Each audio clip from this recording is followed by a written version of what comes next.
The Senate Committee on Health, Education, Labor, and Pensions will come to order. This has been a shortened week, so I think you're going to see there are hearings taking place all over the place, and I think you're going to see senators drifting in and out. But I want to thank all of our panelists for being with us. This morning, we are going to be talking about an issue that is very rarely discussed in the halls of Congress or the Senate, and that is the need to reduce the standard work week in the United States. In fact, the last time, as we understand it, the Senate held a hearing on this subject was in the year 1955.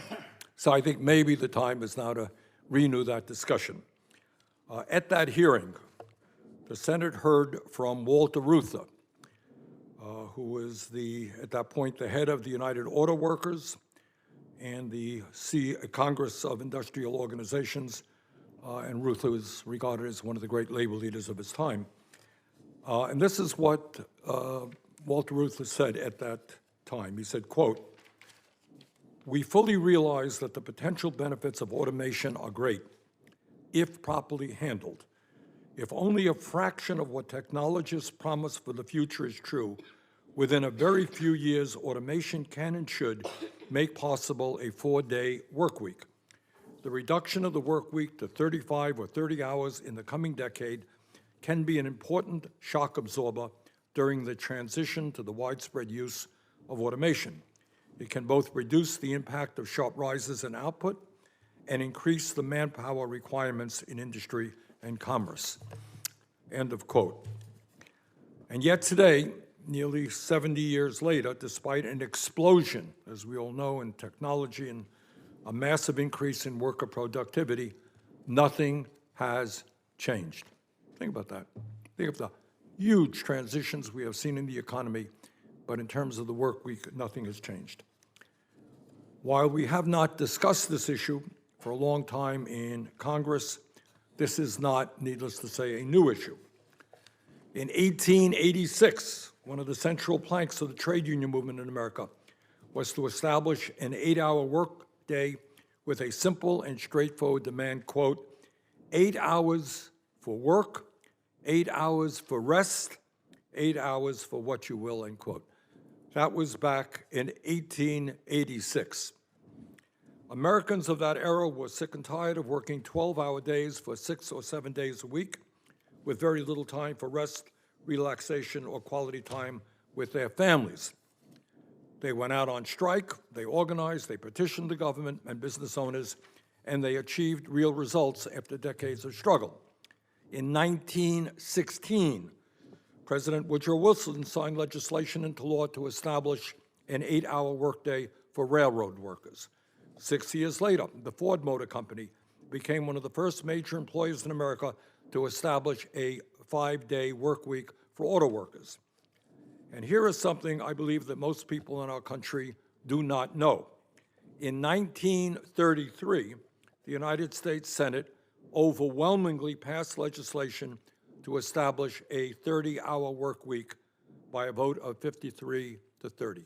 That was 1933. While that legislation ultimately failed as a result of intense opposition from corporate America, a few years later, President Franklin Delano Roosevelt signed the Fair Labor Standards Act into law, and a 40-hour work week was established in 1940. My friends, in 1940. Unbelievably, 84 years later, despite massive growth in technology and worker productivity, millions of workers in our country are working longer hours for lower wages. And I hope people hear this, because it's not an issue we talk about enough. Today in America, 28.5 million Americans, 18% of our workforce, now work over 60 hours a week, and 40% of employees in America now work at least 50 hours a week. We were talking about a 40-hour work week 80 years ago, and that's what people today, despite the explosion of technology, are working. The sad reality is Americans now work more hours than the people of any other wealthy nation. And we're going to talk about what that means to the lives of ordinary people. In 2022, employees in the United States, and I hope people hear this, logged 204 more hours a year than employees in Japan, and they're hardworking people in Japan. 279 more hours than workers in the United Kingdom, and 470 more hours than workers in Germany. Despite these long hours, the average worker in America makes almost $50 a week less than he or she did 50 years ago after adjusting for inflation. Now let that sink in for a moment. Think about all of the extraordinary changes in technology that we have seen over the last 50 years. Computers, robotics, artificial intelligence, and the huge increase in worker productivity that has been achieved during that time. In factories and warehouses, robots and sophisticated machinery did not exist then, or were only used in primitive forms. In grocery stores and shops of all kinds, there were no checkout counters that utilized barcodes. As a result of the extraordinary technological transformations that we have seen in recent years, American workers are now over 400% more productive than they were in the 1940s. Extraordinary. Technology has made working people far more productive. And what has been the result of all of that productivity increase for working people? Almost all of the economic gains of that technological transformation have gone straight to the top, while wages for workers have remained stagnant or even worse. While CEOs today are making 350 times as much as their average employees, workers throughout the country are seeing their family life fall apart as they are forced to spend more and more time at work. They're missing their kids' birthday parties, Little League, baseball games, and just the time they need with their family. And what stresses them out even further is that after spending all of this time at work, many of them still are living paycheck to paycheck, can't take care of their basic needs. At a moment in history when artificial intelligence and robotics, and I hope we all understand that the jobs that people have today ain't going to be there in many cases in 15 years. Our economy is going to be transformed through artificial intelligence and robotics. The question that we are asking today is a pretty simple question. Do we continue the trend that technology only benefits the people on top, or do we demand that these transformational changes benefit working people? And one of the benefits must be a lower work week, 32-hour work week. This is not a radical idea. France, the 7th largest economy in the world, has a 35-hour work week, and is considering a 32-hour work week. Norway and Denmark is their work week is about 37 hours, and Belgium has already adopted a 4-day work week. And what we're going to hear today is there are companies all over our country and all over the world that have adopted the 40-hour work week. And you know what they found? They found that productivity actually went up because workers were able to focus on their work. They were not exhausted. They were happy to go to work. So the issue that we are talking about today is of enormous importance. Who benefits from the exploding technology? The wealthiest people who are doing phenomenally well, or working people who are falling behind? And with that, let me give the mic over to Senator Cassidy. Thank you, Chair Sanders. Thank you, Chair Sanders. A 32-hour work week with no loss in pay. My staff has volunteered to be the test case for that. I mean, like, who wouldn't want it? It's free money, if you will. No loss in pay, but you work a lot less. But in reality, there is no free lunch. Workers would be the ones who would pay, not get paid extra.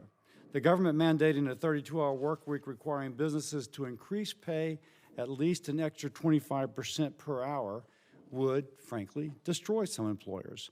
They would ship those jobs overseas, or they would automate to replace those workers for whom they have an increased expense, or they would dramatically increase prices to make the stay afloat. Now, we've talked about the Biden economics leading to inflation.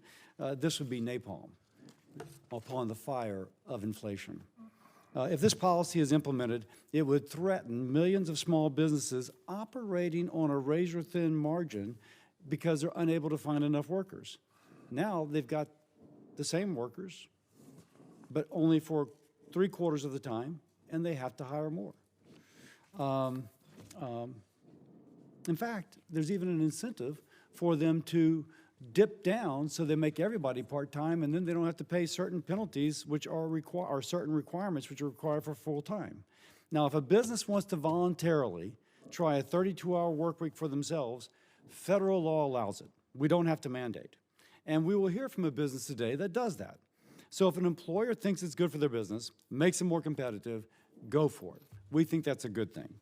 But by the way, I'll note that the chair has not done that with his staff.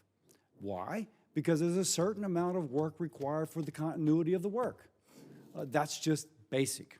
Now, if a business needs to maintain a 40-hour work week to remain competitive, not just locally but globally, a government-mandated 32-hour work week would be catastrophic. Government should not be in the business of undermining an employer's ability to keep their doors open with unreasonable and perhaps unconstitutional mandates. Now, the chair frequently says the United States is the wealthiest nation in the world. We are. How do we achieve it? American work ethic, second to none. And we have a balance. We don't have people, as they do in China, working 80 hours a week, but we have that balance. This disrupts that balance. And we won't maintain the status of being the world's wealthiest nation if we kneecap the American economy with something which purports to be good for the American worker, but indeed will lead to offshoring of jobs seeking for a lower cost labor force. Now, there is a reason that no other country has a mandatory 32-hour work week. When Japan shortened its work week from 46 to 30 hours between 1988 and 1996, economic output plummeted 20%. Belgium, as the chair notes, has a 4-day work week, but those workers work 40 hours within those 4 days. Now, AI and other technologies have the potential to dramatically increase economic productivity. I think we should have a bipartisan hearing on the potential impact of AI on the American economy. If we have this, my gosh, I am ecstatic. And I see one of, Dr. Shore, you're nodding your head yes. We're simpatico on this. We need to explore it. My office published a white paper and an RFI to stakeholders last year on how this committee should approach AI and the impacts upon health, education, and labor. And we're working on next steps based upon that feedback. But a mom-and-pop restaurant is not really seeing increased productivity from AI. They're having trouble finding enough people to fill shifts, and if we require them to pay for a 40-hour work week for 32 hours of work, how will it turn out for that mom-and-pop restaurant? Hospital staffing shortages, we've talked about that. Threatening public health.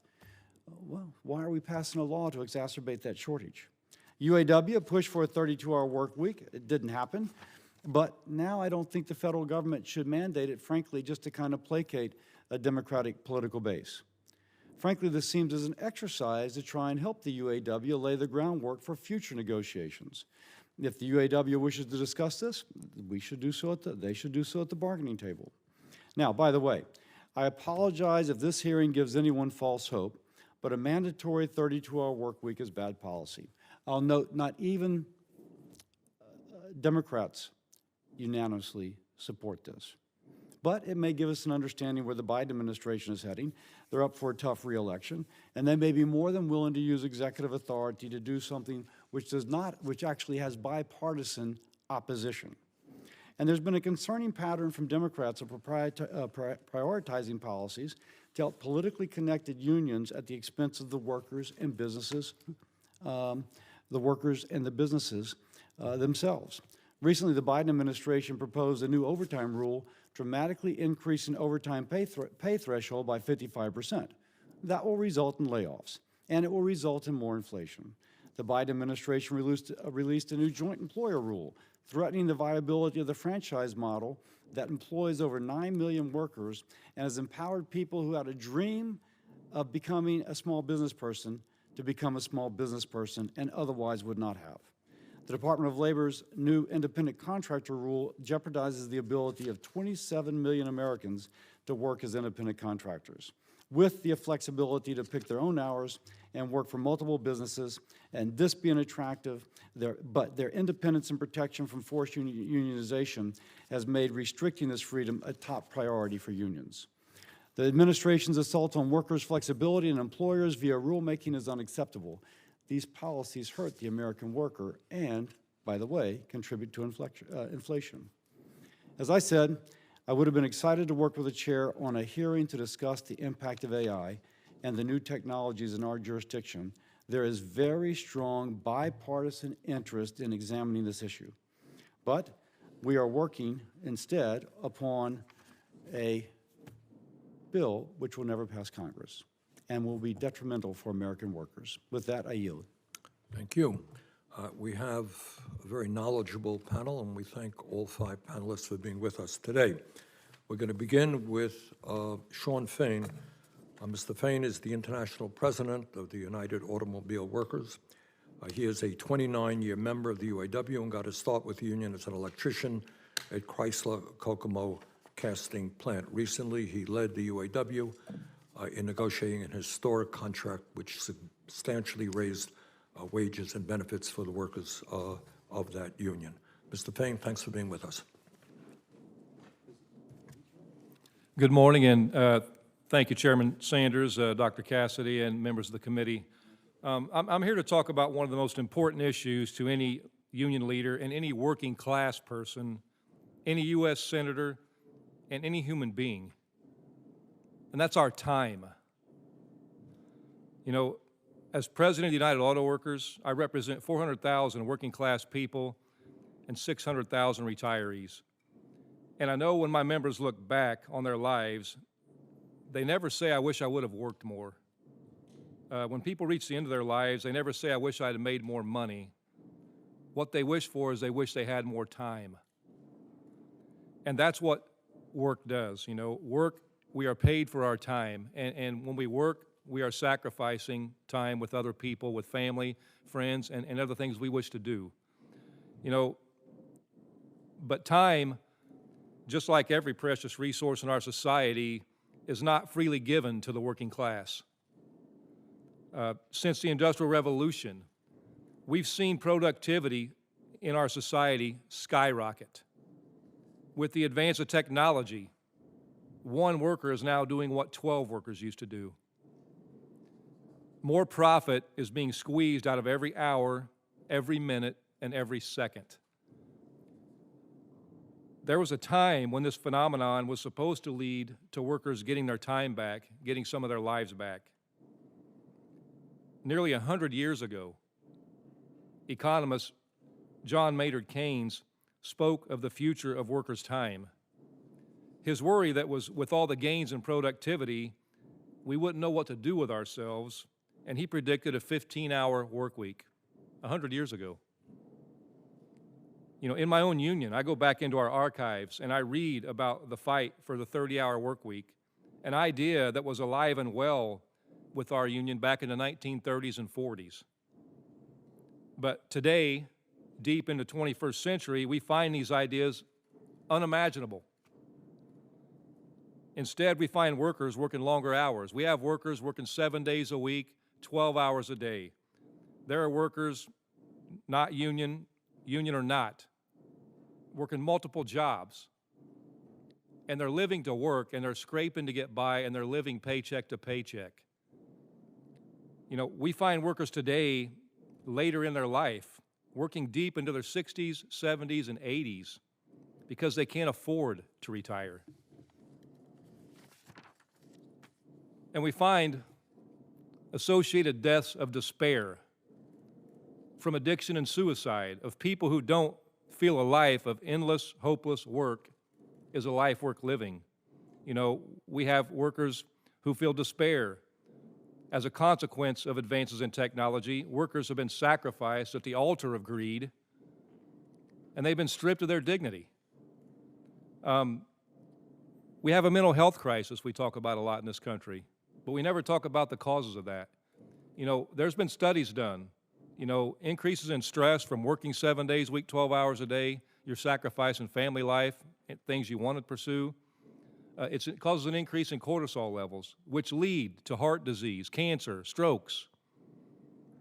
You know, but given all those facts, if someone is lucky enough to get to retire, typically when they've worked themselves to death their entire life, they face knee replacements, hip replacements, shoulder surgeries, and the rest of their lives figuring out how they're going to survive.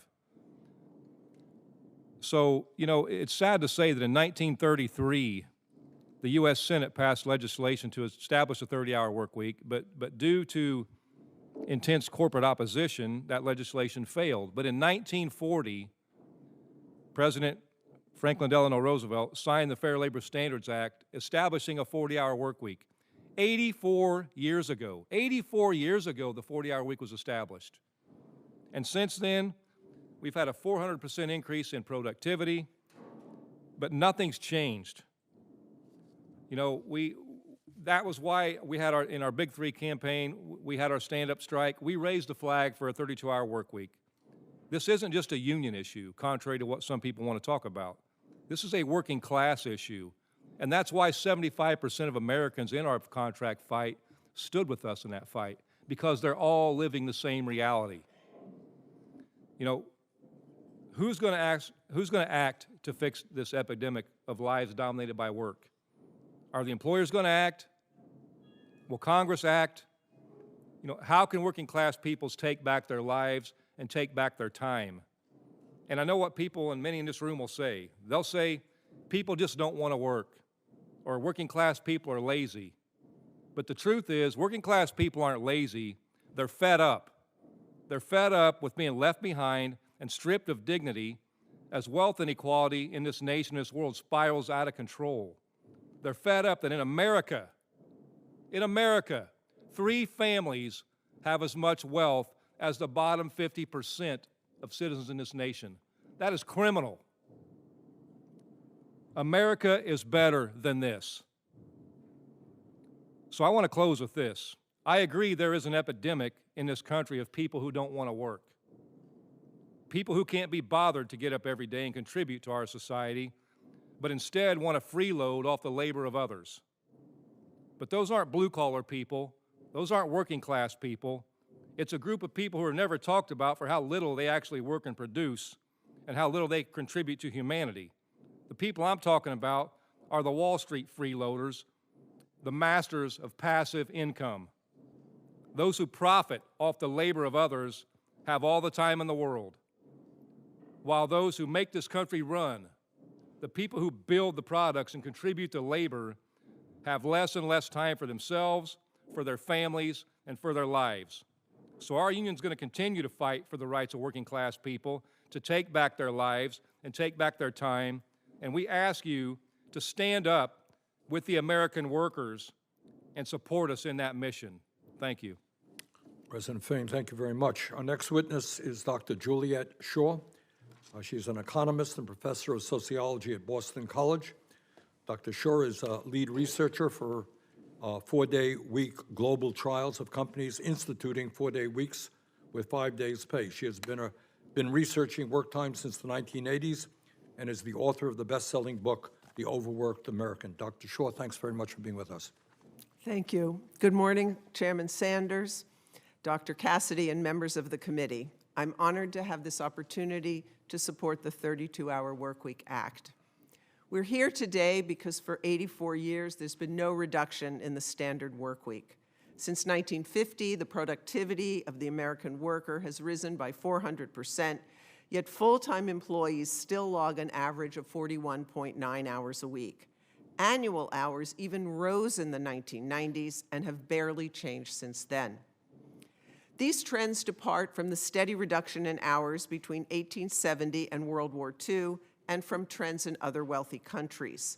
The average American is on the job 400 more hours a year than in Germany, 200 more than in France, the Netherlands, the UK, and more than the average Japanese. This is despite the U.S. historically being the global leader in work time reduction and the world's first 5-day week country. Now, this was the situation when the pandemic hit, which brought with it extraordinary levels of stress and burnout, the Great Resignation, and historically high job vacancies. In response, an increasing number of employers are shifting to a 4-day, 32-hour week with no reduction in pay. I was asked to lead research on their experiences in collaboration with an NGO called 4-Day Week Global. To date, more than 300 companies around the world have taken part in our trials. While the majority are white-collar firms, they do include all sectors: healthcare, mom-and-pop restaurants, manufacturing, construction, retail, nonprofits, IT, finance, professional services, and even a police department in Golden, Colorado. In the U.S., 78% of these are small businesses with 50 or fewer employees, which is similar to the U.S. economy.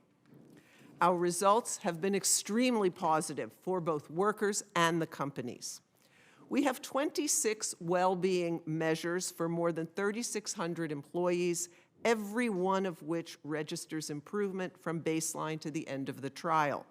Nearly 60% of employees experience better work-family balance.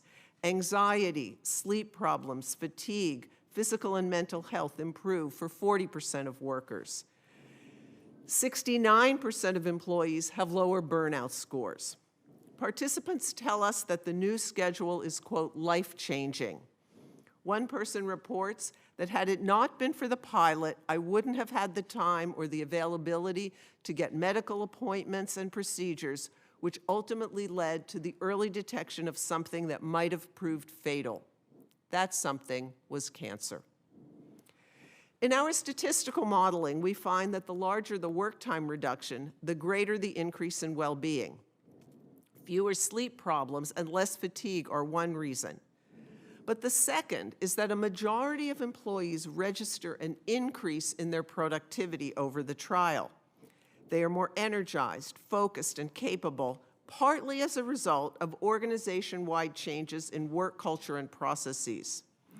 In response to methodological criticism, I will just say here that our findings are robust across time, across place, and industry, and contain a large number of variables to rule out alternative explanations. For employers, the most important number is 91%. That's the fraction of companies who have continued with the 4-day week after at least one full year. In the US and Canada, only 2 companies have gone back to a 5-day schedule. Their performance metrics reveal why. Resignations fell 22%. Absenteeism declined 39%. Revenue increased an average of 30%. Some companies report that quality of service improves. After losing 50% of their inpatient nurse leaders during the first 2 pandemic years, Temple University Hospital gave them a 4-day week. Patient outcomes improved, and voluntary turnover fell to 0. If the U.S. adopts a 4-day week, a 32-hour week, it is likely that hourly productivity will rise. That has been the experience of both workers and management in our trials. It is historically what scholars have concluded from past reductions in work time. And it accords with international comparisons. The countries with the highest levels of per-hour productivity are those with the shortest working hours. I began my remarks by referencing our 4-fold increase in productivity. The fact that so little of that productivity increase has been put toward reducing hours has left American workers suffering from burnout and stress, with families in special jeopardy. The pandemic exacerbated this pre-existing problem. Given the current robust rates of U.S. productivity growth, the promise of further large increases from artificial intelligence, and the fact that over the last 84 years, the standard work week has been unchanged, it is now time for a 32-hour week. Thank you. Dr. Shaw, thank you very, very much. Our next witness is John Leland, the Chief Strategy Officer at Kickstarter and co-founder of the nonprofit Work4. Mr. Leland successfully introduced 4-day work week at his company in 2022, and in his nonprofit work supports employers, unions, and policymakers advancing the 32-hour work week. Mr. Leland, thanks for being with us. Good morning, Chairman Sanders, Dr. Cassidy, and members of the committee. As the Chief Strategy Officer at Kickstarter, I bring a unique perspective to this panel, having both implemented and experienced a 4-day work week in our company of 118 employees. Our journey began during the pandemic, a period that completely upended traditional work norms and demonstrated just how ingrained and potentially outdated some of our assumptions are around work. But the pandemic also clarified that the time we have with our families and loved ones is the most valuable thing that we have.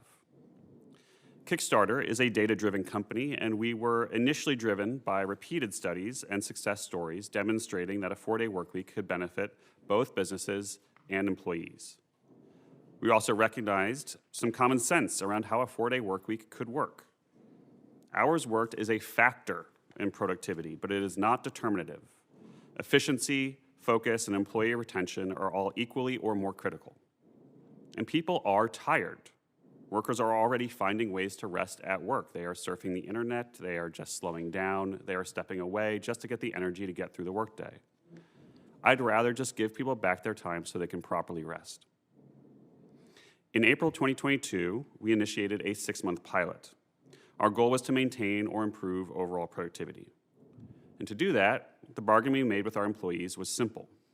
They would get back an extra day every week, retaining the same salary, the same benefits, and in exchange, we expected them to manage their time effectively, show up to work every week, rested and ready to go, and get the job done. We were not going to scale back our ambitions or our goals to accommodate the 4-day workweek. And the results of our pilot were clear. Our goal achievement rate soared from 62% to 95%. Customer response times and satisfaction ratings stayed the same. Employee retention increased from 82% to 98%, all while reducing average weekly working hours by 9 hours a week for each employee. We made the decision to stick with the 4-day workweek and have kept it for 2 years. The most profound change, however, has been the impact to our employees. In just 2 years, we've been able to return nearly 10,000 days to our 118 employees. That's more than 27 years. Those are years of spending time with family and their children, volunteering in their communities, learning new skills, and taking care of their health. The value of that time is priceless and ultimately has been the greatest outcome of our transition to a 4-day workweek. The 5-day workweek is not an immutable law of nature. It was not written on the tablets. It was established 84 years ago here in the US. Critics of the 5-day workweek back then also predicted doom. They worried that a weekend would destroy the American economy. Instead, it helped launch us to the front of the global pack. Entire industries of recreation and leisure were born. The American middle class became the envy of the world. And the weekend became the time when families and communities came together. With a century of profound changes in our workforce and technology, with AI looming on the horizon, it is time for a much-needed update. The studies echo what we learned at Kickstarter, that when piloted, the 4-day workweek works. All 35 North American companies that piloted the 4-day workweek with us in 2022 have kept it. If it didn't work, for-profit companies would abandon it. You don't need theories or advanced data. You just need to see that the companies that pilot this tend to stick with it. This is not just tech companies either. These are manufacturing companies, healthcare facilities, restaurants, and police departments that are making this transition. This is a shift that can and must benefit all workers in our society. That is why the bill introduced by the chairman is so important. It would ensure that we are defining a new standard for our work week that benefits all workers in our economy, not just the most privileged. With the opportunity we have now, it's important to ensure that all American workers and our communities reap the dividends. The 4-day workweek is an issue backed by data that Americans of all stripes in poll after poll say matters to them. Before us is the opportunity to deliver a boost to our economy and happiness to every American worker, to strengthen American families and communities. The original weekend did just that, and it's time to do it again. Mr. Leland, thanks very much. Senator Cassidy, do you want to introduce your witnesses? Please, first, Dr. Liberty Vittert, is a professor of the practice of data science at the Olin Business School at WashU in St. Louis. She's a senior fellow at Harvard University and MIT researcher, on-air statistician for News Nation, 2's Discovery Channel shows, and analyzes and calls elections for Decision Desk HQ, and is featured in a number of publications, has a great resume for academics. But what is most interesting about Dr. Vittert is that she studied at Le Cordon Bleu.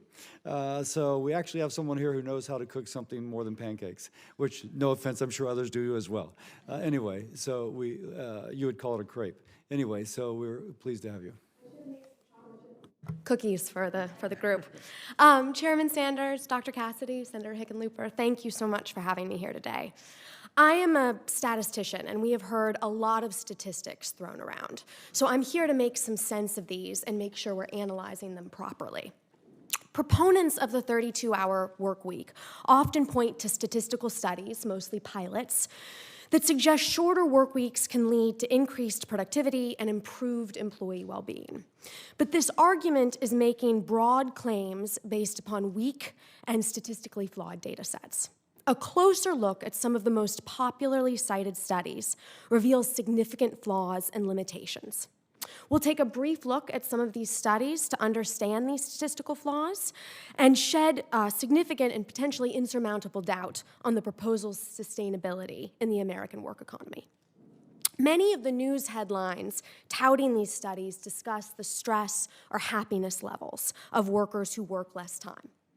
Inevitably, over the short term in these short pilot projects, it's not inconceivable to imagine that happiness levels increase.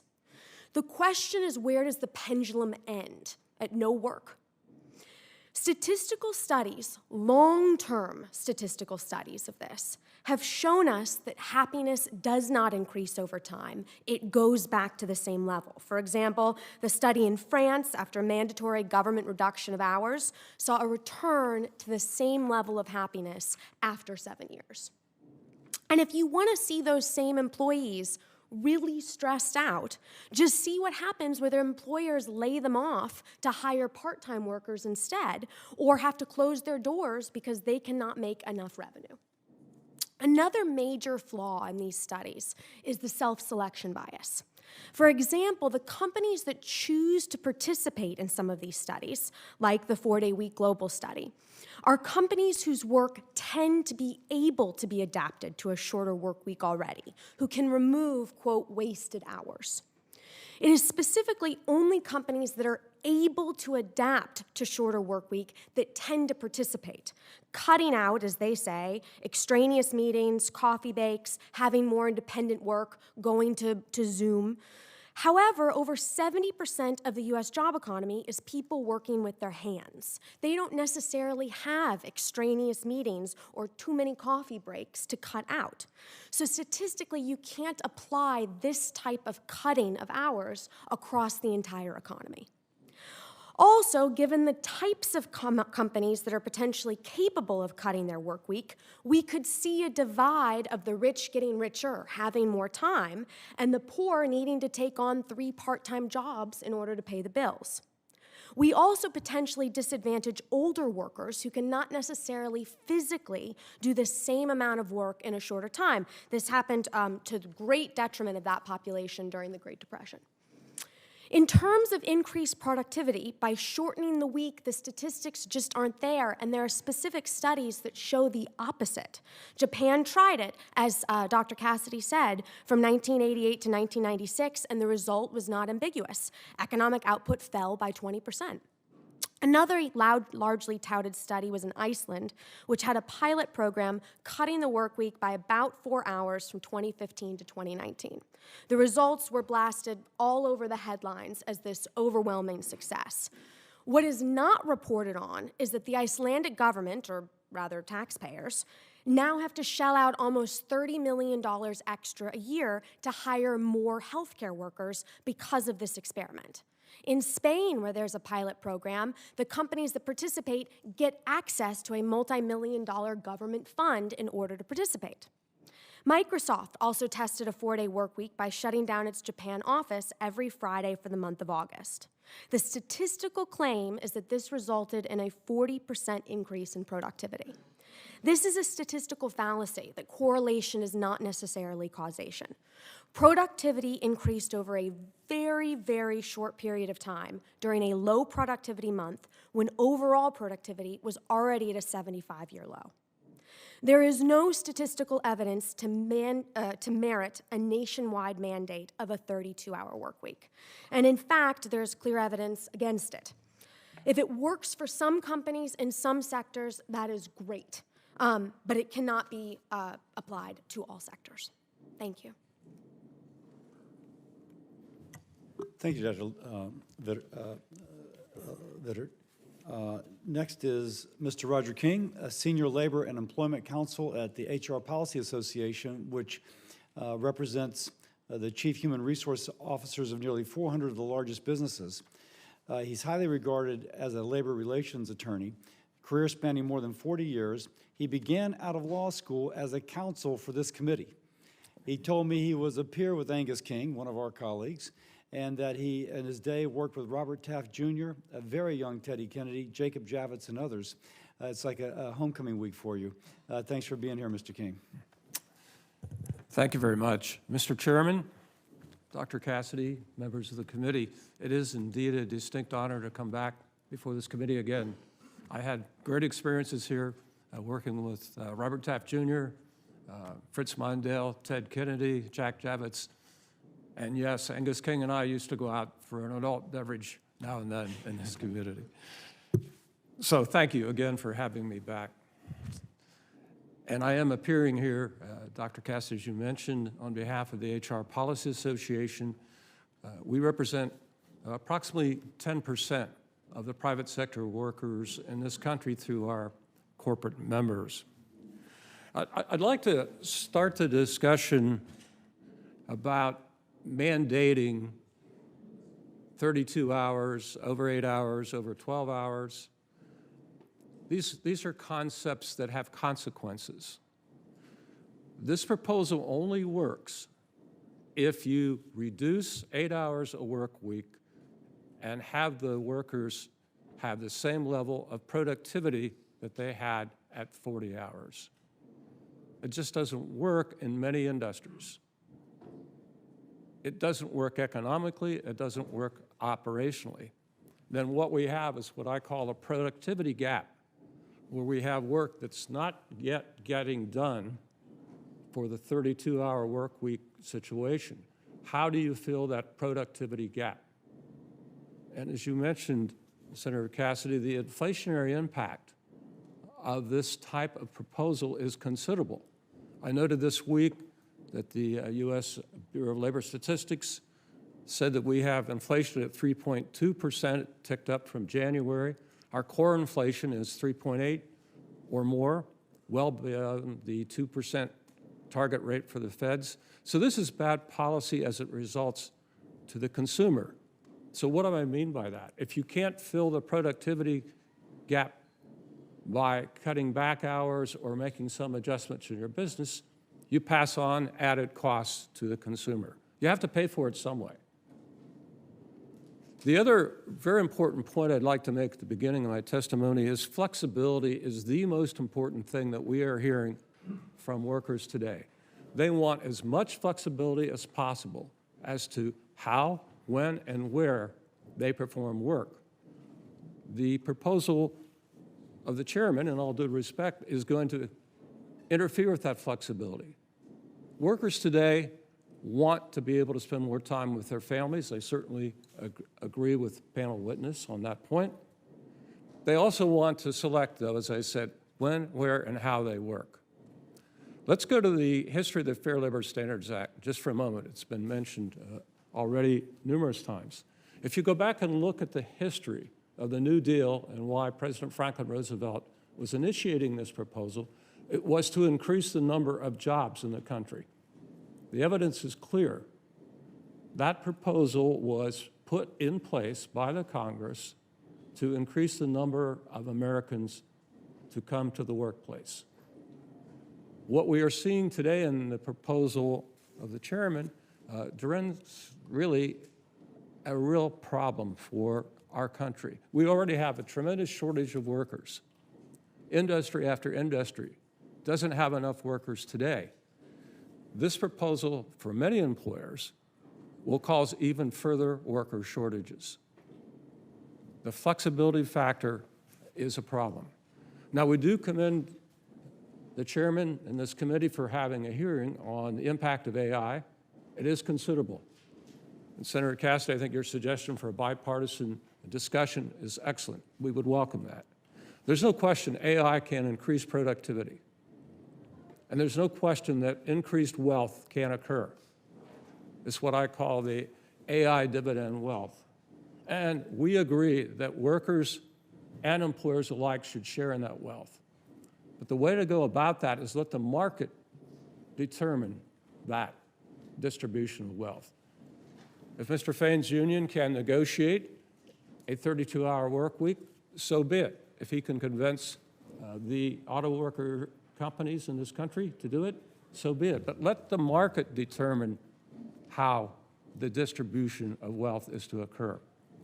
Finally, as an overall point, we commend the committee for starting a discussion about the Fair Labor Standards Act. This is one of the most litigated statutes in the country. Chairman, you're absolutely correct. We need to re-examine it. The amount of litigation that occurs regarding the Fair Labor Standards Act is way over the top. We need to address more clarity in this statute. I've listed in my testimony a number of problems with the 32-hour work week. I would close with this comment. I just saw the senator's bill last night, and it is even more extreme than I had thought we were going to be discussing today. The requirement to pay overtime over 8 hours will be a significant economic adverse impact on many companies. And the requirement to pay double time over 12 hours, I think the only state in the country that does that is California. That, from our perspective, is quite extreme. One last point on an example, just to bring this home. Healthcare employers in this country generally employ registered nurses for 3 12-hour shifts. So it's not just 4 hours. They've gone to 3 work days. But they're 12-hour shifts, and that works by and large. But this proposal would require between that 36th and 32-hour 4 additional hours of overtime. And additionally, it would require overtime over 8. That's going to have a very negative impact on the healthcare community in this country and cause healthcare expenses to go up. The solution for the healthcare community is to get more nurses, more workers into the employment stream, not to impose strict standards that will cripple employers and cause incremental costs. Thank you very much. Thank you very much to all of the panelists. Let me just briefly respond to Mr. King's statement about letting the market decide who benefits from the transition to more advanced technology. For the last 50 years, the market has done just that. And the result has been there has been a $50 trillion transfer of wealth from the bottom 90% to the top 1%. So after those 50 years, there are millions of workers today who are worse off, while we have more income and wealth inequality than we've ever had in the history of the country. So I am not quite in favor of letting the market decide. All right, let me begin the questioning. We're going to be a little bit, not to offend Senator Cassidy, a little bit liberal here in terms of the time, because we only have a few members here and it's an important subject. I wanted to start off with President Fain. And I don't want to talk about statistics. We've heard a lot of statistics. You have been with the union for over 3 decades. No doubt, as president, you've met thousands of workers, you've met thousands of retirees. Tell the American people what it's like to work on a factory floor. In some cases, I mean, by the way, I learned this recently. There are people today in America who are working 7 days a week, 12 hours a day. Unbelievable. But President Fain, talk about the impact on the life of a worker mentally, physically, who is doing work, hard work, day after day, year after year. What happens to that person? Thank you. So, I find irony in some of the statements I just listened to, but so, the typical life of a factory worker, I mean, and this is union or not, and it's actually worse for non-union workers because they have less rules that govern their workplace. But, when you're, typically, many factory workers, many typical schedules in manufacturing are 12-hour schedules, and they're 7 days a week. A lot of these places run around the clock. When you are standing on concrete floors 12 hours a day, 7 days a week, year after year after year, there's a lot of wear and tear on a person's body. As I say, people when they age, they end up, in their older working years, end up getting knee replacements, hip replacements, shoulder surgeries. But I just find an irony in some of this that, mentally, the stress of working 7 days a week, 12 hours a day. When you don't get to see your kids, you don't get to go home and have dinner with your kids, you don't get to make sure they're getting their homework done, you don't get to spend quality time with family, or just, even if you don't have a family, if you have quality time for yourself. Something sacrificed when you're working 12 hours a day, either sleep or time with family, something else is sacrificed. We only have so much time in a day. But I find an irony in some of the comments that were made by Mr. King as far as the shortage of workers. I don't believe we have a shortage of workers in this country. I think COVID made people wake up and realize what's important in life. And it's not working for $12 an hour and 12 hours a day and multiple jobs to struggle to get by. So this shortage of workers that we see, I don't believe it's a shortage. I believe it's a fact that people have woke up and they've decided, I'm not going to leave my home for $12 an hour when I can't even afford to pay the bills. And also, going back to, letting the markets determine this, and it's just an HR standard talking point about passing added cost on to the consumer. Well, I witnessed inflation the last 4 years. That wasn't caused by workers. It was caused by two words: corporate greed. It was consumer price gouging. And so, that to me, we got to get focused on the reality here.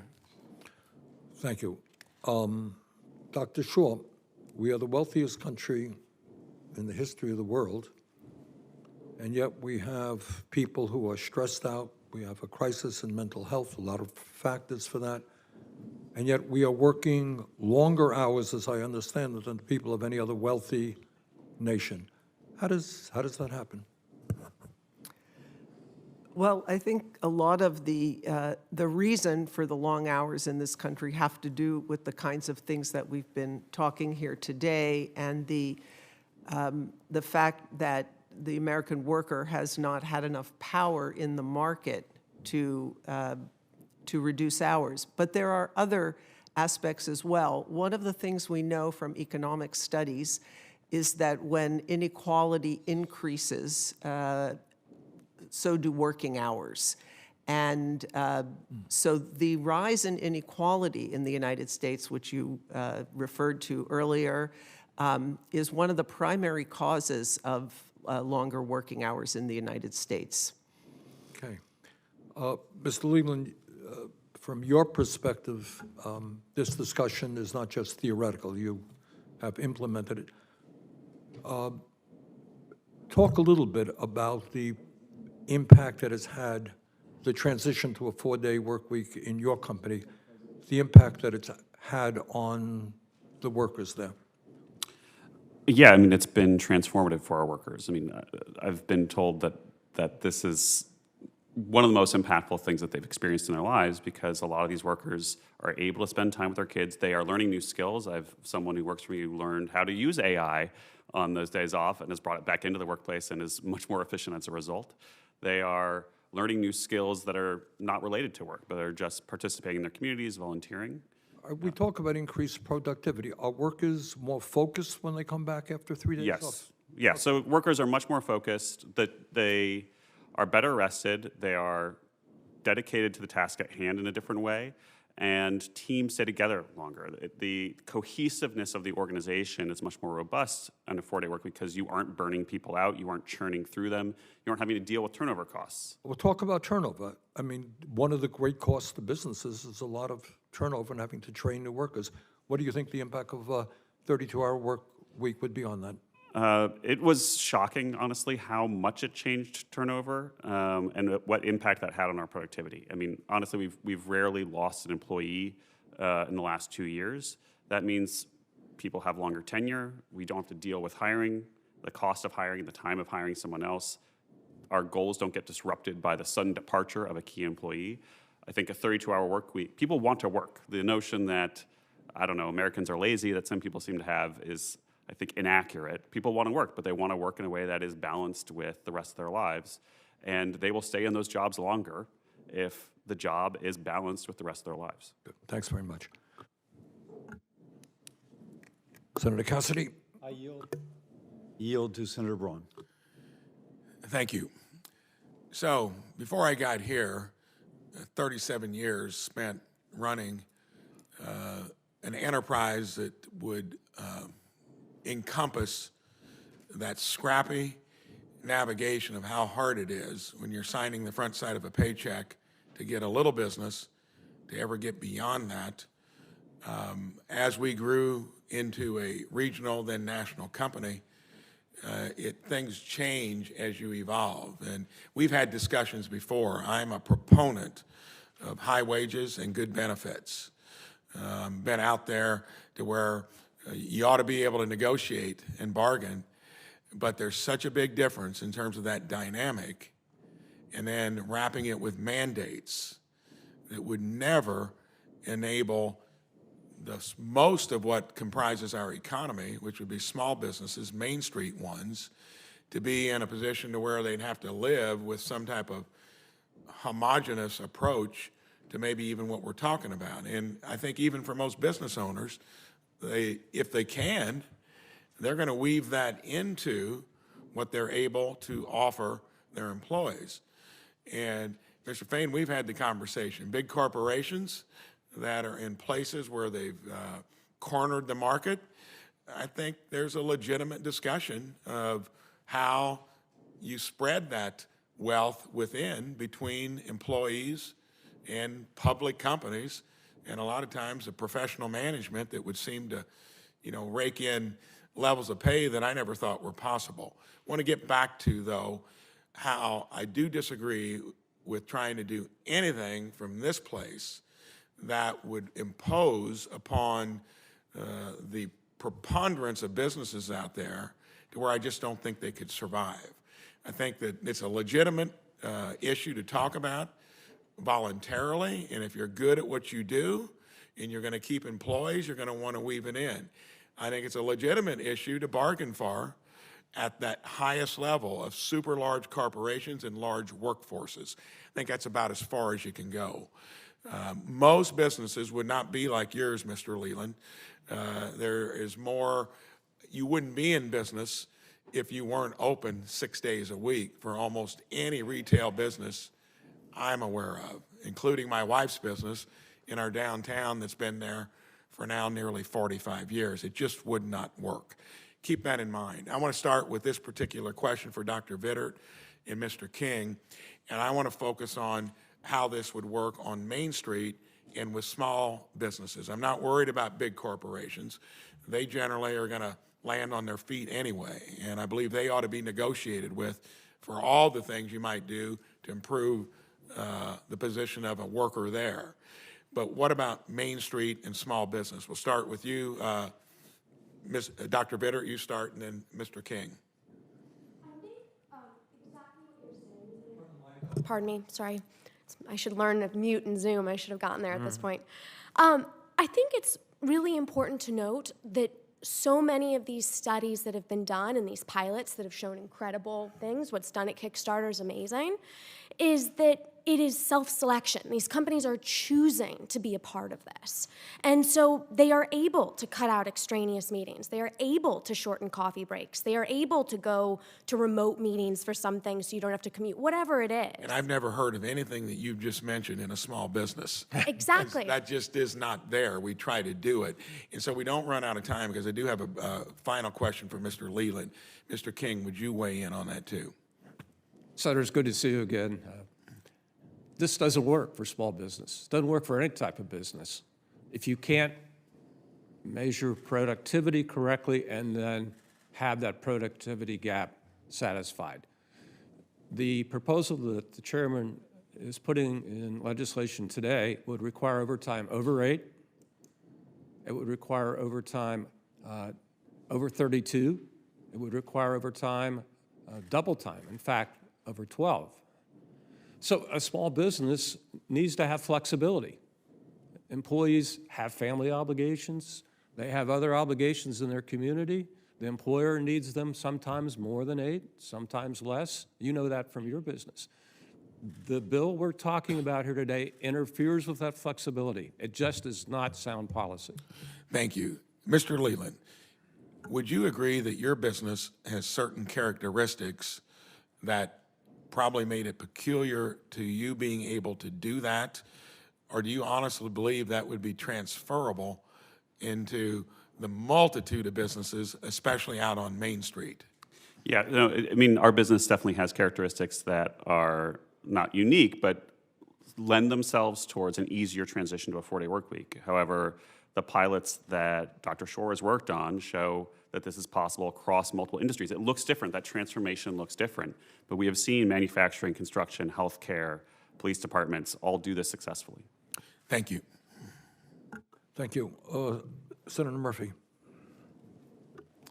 Thank you very much, Mr. Chairman. Thanks for convening this hearing. I think this is a really important conversation to have, regardless of where you stand on this issue. And I think, the fundamental question here that we're asking is, where has all this wealth gone that has been gathered in this economy from these massive increases in productivity? If it hasn't been going to workers, if the UAW and other unions have to fight tooth and nail just to be able to get living wage increases.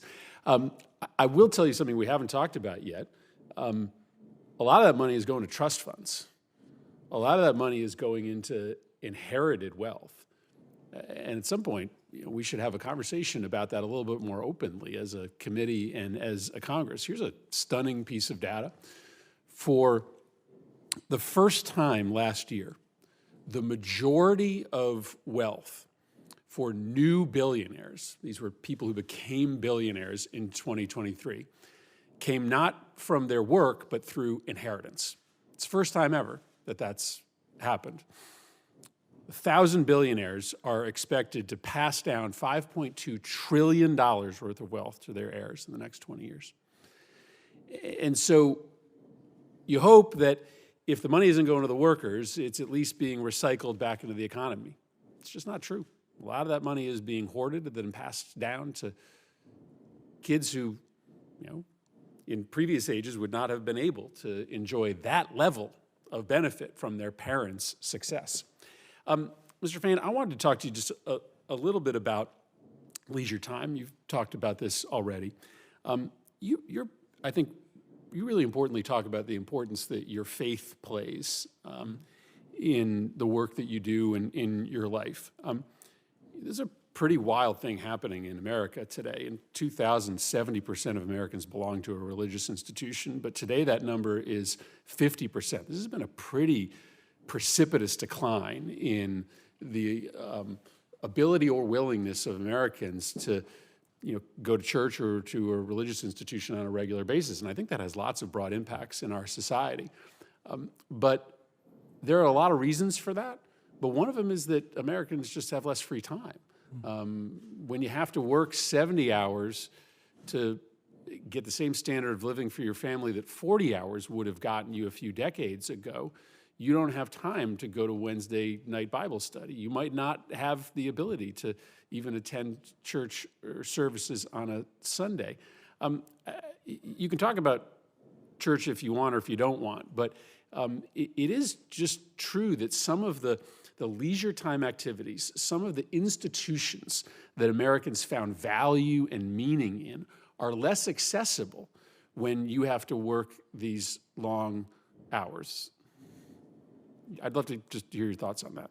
Yeah, I mean, one of the biggest, it's one of the things we talked about with the 32-hour work week when we put that in our contract talks was the fact that we wanted to create work-life balance. Because it's just, in this country, we are the most productive, I mean, sadly, I say, not proudly, sadly, we are the most productive nation in the world, which means our people are working more and more hours with less and less people, and something's got to give. And so, it's work-life balance. And as I say, when you're working multiple jobs to live paycheck to paycheck, or you're working 7 days a week, 12 hours a day, something else is sacrificed in that, and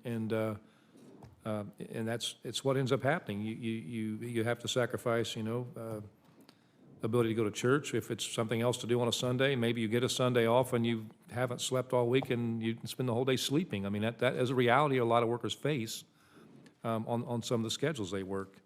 The thing to me that I think, I hear all this, we've heard my whole life about good for business is good for people, trickle-down economics and all those type things. But to me, we have to focus, I do believe Congress has an obligation here in spending priorities and regulations. And that may be an ugly word to some people that represent business. But, the point of this is this should be done to create more jobs at a better rate of pay so that people have more free time to live. And, if government's going to invest in business, the trillions of dollars we invest in business, that our taxpayer dollars invest in business, those benefits should be going to working class people, not just strictly business. And that's the problem. All this money goes to business, but it never seems to funnel its way down to benefit working class people. Well, listen, I agree with you. I think we should have an interest in leisure time, right? We should have an interest in making sure that people are able to find value outside of work. A lot of people find value in work, and I'm glad that they do, but a lot of people find more value by the institutions and the social clubs and the churches that they affiliate and spend time with outside of work, but that is just less accessible for people today, and that should be a public policy interest of the United States Congress, and I appreciate this hearing allowing us to talk about that. Thank you, Mr. Chairman. Thank you. Senator Cassidy? Yes, thank you. Although we have a little extra time, I am got a lot of questions, so I'll ask you all to be tight with your questions. First, Mr. Fain, I totally agree with you. My practice as a physician was in a hospital for the uninsured. Folks want jobs and they want decent pay. I agree with that entirely. There's a little bit of kind of, though, confusion in what we're saying. I just want to put out some of that confusion. When you say people are working longer to make more money, well, if you just cut them down to 32 hours a week, they're still making the same money. So for them to grow their income, they would have to either work overtime and or take a second job. And yes, there's companies that work 24/7, but the people don't work 24/7. They work 40 hours a week, or apparently on average 41.3 hours per week. So I think we have to be kind of clear on that. And lastly, of course, productivity is not more hours to make the same money. Productivity is more work per hour. And it's oftentimes aided by machines, in which case there's less wear and tear on the body. Not to say that there's not wear and tear on the body. We think of construction workers, but still, that's the whole point. So, Dr. Shore, when you mentioned that decreasing hours worked per week increases productivity, it makes total sense to me.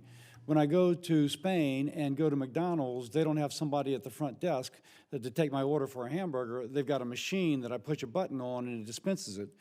And our Department of Labor has said that if we raise minimum wage, there'll be a net loss of jobs because people automate in order to decrease their labor cost. So how would, if you're speaking of a service industry, why would raising their labor costs by having fewer hours worked per week for the same salary be any different than raising the minimum wage in terms of an incentive for a net loss of jobs by replacing workers with automation? Yeah, thank you for that question. Let me just respond. Real quick. Yeah, 2 points. One is we're seeing no increase in overtime, in second job holding in our studies, by the way. But the impacts that we're seeing here are not labor displacing because people are able to make up that productivity in the 4 days that Now, they let me stop you had for a in the second. 5 days. Yes. That surprises me because I just intuitively, I'm a doctor, so intuitively, when I read about the Temple nurses working shorter hours, I'll just say that according to the Pennsylvania Hospital Association, 30% of RN positions are unfilled, and apparently Temple University Hospital spent $55 million for nurse overtime because of a nursing shortage. So I'm not sure how to square that because they worked less hours, but they had to pay more for overtime and/or for others. These are for their nurse managers, because the other nurses are on these like 3-day schedules and so forth. So, and this was put into place at 2 years after the pandemic started. So the nurse managers are working less, not the RNs themselves. Correct. Okay. Well, So that they haven't, makes- because they're not on 5-day schedules, so they haven't. I'm almost out of Yeah. time. I'm going to move. Mr. Leland, right now we're trying to get a health bill. The best I can tell, my staff is working 80 hours a week. Because anytime they call me on a Saturday or a Sunday or a Monday on a holiday, they're fully prepared and obviously there. When y'all have got a big crunch time, deadline has to hit, boom, you got to move. Like people still only work 32 hours? No, it's a norm, right? This is not pencils down at 32 hours. It is the question of, well, what is your standard work week that you're flexing Got it. around? That's all I was going to check. Dr. Vittert, I look at France's unemployment rate among the youth. It's like 17%. It's pretty amazing. And then for the next group, it's like 7 or 8%, much higher than ours. And you had mentioned, and they've got other labor laws as well, but you had mentioned that this kind of, sugar high of more satisfaction, but then it evades and then it goes away, but also that there's a loss of work as workers either go to temporary workers or offshore. Could you elaborate on that, please? I think it's the same kind of idea as right when COVID hit, we're all baking bread or doing whatever we're doing, and then as COVID went on longer and you're at home more, you're sitting in your bed longer. It shows in the long-term studies that things just go back to normal. We just see that happen all over again with people. And I think we see it clearly in terms of unemployment rates in the same way. So if you will, the other things that occur, the disruption in the economy, et cetera, really have more to dictate your happiness than whether or not you work a little less. Indeed, there may be a loss of a job because of this impact upon you. And that's exactly what happened in France, as people lost their jobs. Gotcha. And Mr.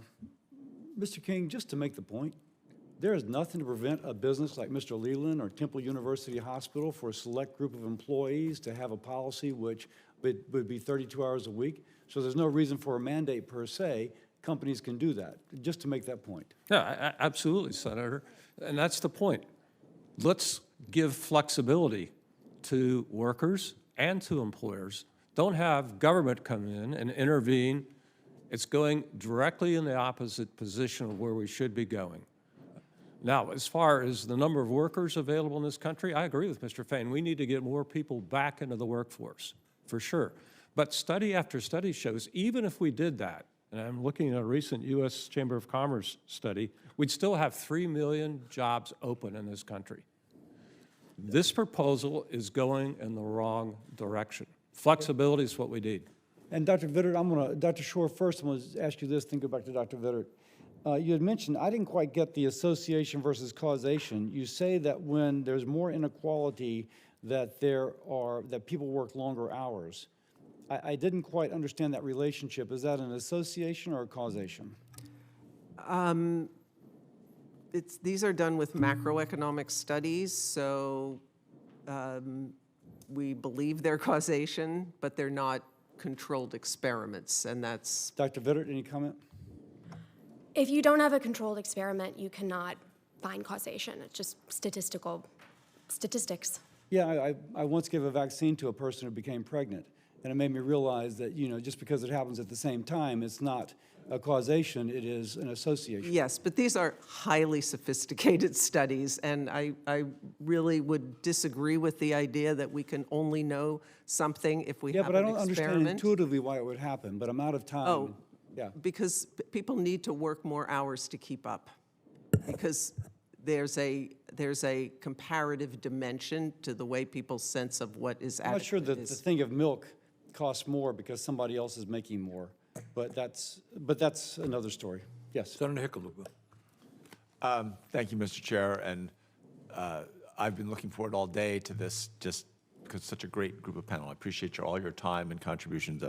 Mr. Fain, it's great to see you again. Appreciate all the work that you did to bring up a 4-day week and the negotiations, but I'm going to hold off on yours just because I have to start with Dr. Shore, who was an undergraduate student while I was a graduate student, and somehow she hasn't aged, whereas I have. And I think there's an injustice there that needed to be pointed out.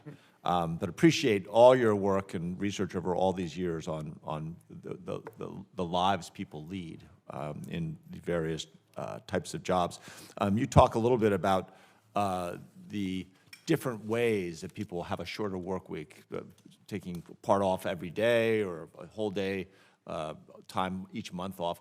What are some of the pros, and again, concisely, because I got several questions, but pros and cons on this?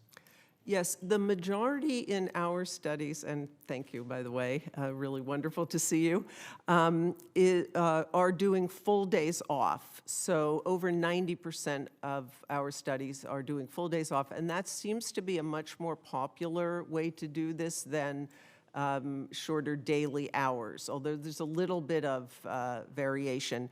One thing we looked at in our studies was whether or not having 3 consecutive days had a bigger impact on well-being, and we were surprised that it doesn't. In some of them, people are taking those Wednesdays off to get a break in the middle of the week. Interesting. And better or worse for small businesses? Yeah, great question. Thank you. Over 70% of the businesses in our U.S. and Canada sample have fewer than 25 employees. So I think this is proving to be an especially appealing thing for small businesses. And it may have to do with higher levels of stress that they're seeing among their employees. I mean, one of the things we're seeing is the small number of companies who are discontinuing. We're trying to figure out what's common among them. And so far, the only thing we can see is they're not achieving the same levels of well-being increase that the ones who don't stop are. Interesting. When I was mayor, when I first became mayor of Denver in 2003, and we had the worst budget recession ever, and one of the stopgap measures we did was we compelled all city employees to take Friday afternoons off, unpaid. Needless to say, that was not perfect. No one likes to, when you're on a tight budget, to have to make your budget balance at the end of the month. But people really liked it. And, to this day, that's to give people that Friday off every week. We saw an increase in sales at local restaurants, which was interesting, and other retail sales went up. So there's some accessory benefit. Mr. Leland, I'm going to skip past you, although I can't tell you how excited I am to have the chief vision officer for Kickstarter, because I admire so much of what you all have done. I want to go to Dr. Vittert, just because I found compelling that she was, in 2018, the coolest person in Scotland, and that her television show, Liberty's Great American Cookbook, which, is it still showing in Scotland? It is. Still showing in Scotland. It was something. I need all the viewers I can get. Yes. Well, we want to make sure we don't miss to promote that, because when I was the mayor and working through that, and I looked this up last night when I saw, because Vitter's not a common name, and it's interesting that she's sitting to the left of Mr. Leland, because her brother Leland Vittert was a journalist with an internationally successful and admired journalist with Fox back. He was based in Denver when I first became mayor. So he's schooled me he educated me within the School of Hard Knocks on how to think about these things. Anyway, Dr. Vittert, one argument in favor of implementing a 32-hour work week is that these tech advancements like AI are going to make such a dramatic increase. How realistic do you think that is, and when would those productivity increases begin to show or begin to have a benefit? I think the issue that we see here is people use the word AI and don't necessarily know what that means. And that as someone who works in this space, we don't know yet what abilities AI is going to give us or machine learning. I mean, we're still trying to figure out what those words even really mean. So to say that there's going to be this explosion of productivity and wealth, we just don't know yet. And no one's saying, or I'm certainly not saying, it's above my pay grade, that people shouldn't share in that. But mandating a reduction to a 32-hour work week is not the way to do that. Got it. I hear that. And Mr. King, same question to you, because I think you've probably got a little more gone into AI on a little bit of deeper level. What's your feeling on that? A tremendous opportunity for everybody, absolutely. But the issue of distribution of wealth, the wealth dividend, Senator, from AI, I mean, that's what we're really talking about here. I would point the committee's attention to Chart 1 in my testimony. Productivity and compensation have tracked similarly for decades. Economists agree on that. Now, there have been gaps in different industries. There's been time lags, Senator, but the market will solve this issue. Mr. Fain will negotiate hard for 32 hours, I'm sure. Others will advocate for 32 hours. We have examples that we see work, but let the market decide this. Don't have Congress impose this on employers or employees. Got it. Great. And then, since I can go over just for a minute, Mr. Fain, when you were negotiating and introduced this notion of a 32-hour work week, I mean, you've talked firsthand with the large employers and a large group of employees. It ultimately wasn't included in the final contract, but what were some of the concerns, not the unique concerns that we haven't heard before that were raised by the employers, and what do you think it would take to get those employers to move? I think in terms of the 36-hour work week that we tried when I was mayor of the city, it's really like roughly a 10% pay raise is the way to think about doing something like that. The level of appreciation of people having that Friday afternoon off was palpable. You could feel it. Anyway, what was your sense on that? Well, I think it's just obviously, I think it's just a fear of change, of something, doing something different. I mean, you look at, there are studies that have been done when workers, especially factory workers in manufacturing, when they work, anything after 10 hours typically they're not as productive. It just, the wear and tear that you go throughout the day, there have been a lot of studies done on that productivity actually drops off. So there are benefits to shorter working hours. And as a person who stood on a line, as an 18-year-old, I could vividly remember putting a part on a transmission. I would sit there. It's monotonous work, doing it over and over and over. And, literally after 2 hours of that, you're just, your mind's wandering off. And imagine doing that for 12 hours a day, 7 days a week. There are a lot of benefits to having, some semblance of work-life balance. But unfortunately, with the advances in technology, the companies choose to eliminate jobs and squeeze more and more people, the remaining people, working more and more hours, and that just doesn't work. Right, I appreciate that. Yeah. I've got many more questions, which I'll throw in writing, but I'll yield back to the chair. Thank you all again for being here. Thank you, Senator Kelly Hickenlooper. Lynn, I said hi. Senator Cassidy has asked unanimous consent to enter into the record a number of statements without objection. Mr.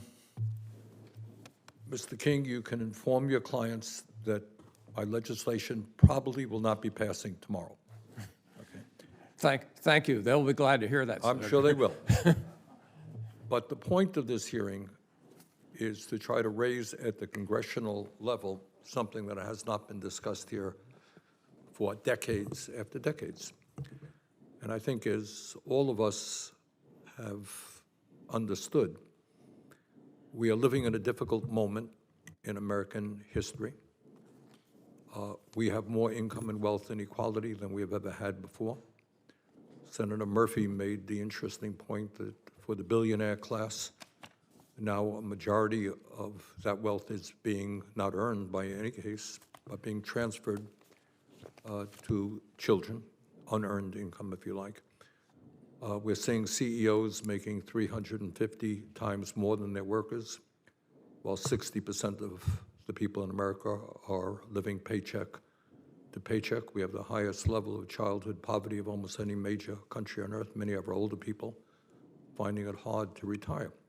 So we've got to start asking some fundamental questions. This is an extraordinary wealthy country, but 3 people on top, as Mr. Fain mentioned, own more wealth than the bottom half of American society, according to the Rand Corporation over the last 50 years. And Rand Corporation is not exactly a socialist organization. Over the last 50 years, $50 trillion has gone from the bottom 90% to the top 1%. So in the wealthiest country in the history of the world, the vast majority of our people are struggling to put food on the table, are living under incredible stress. Our life expectancy is significantly lower, as you know, than other countries. And for working class people, if you're working class in this country, you're going to live 10 years fewer than you will if you are upper class. These are issues that have got to be discussed. I'm not suggesting that a 32-hour work week is going to change all of that.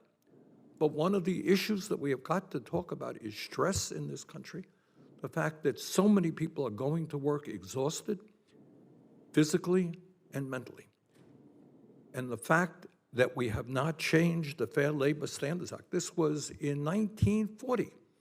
We came up with a 40-hour work week. 1940. Who is going to deny that the economy has not fundamentally and radically changed over that period of time? So to suggest that we have to maintain what we put in place 84 years ago does not make a lot of sense to me. So let me just conclude by thanking all of our excellent panelists. It's been a good discussion. I hope the discussion continues. And thank you all very much for being here today. For any senators who wish to ask additional questions for the record will be due in 10 business days. I ask unanimous consent to enter the record 2 statements in support of shortened work weeks, including a statement from Congressman Takano and business owners across the country. The committee stands adjourned.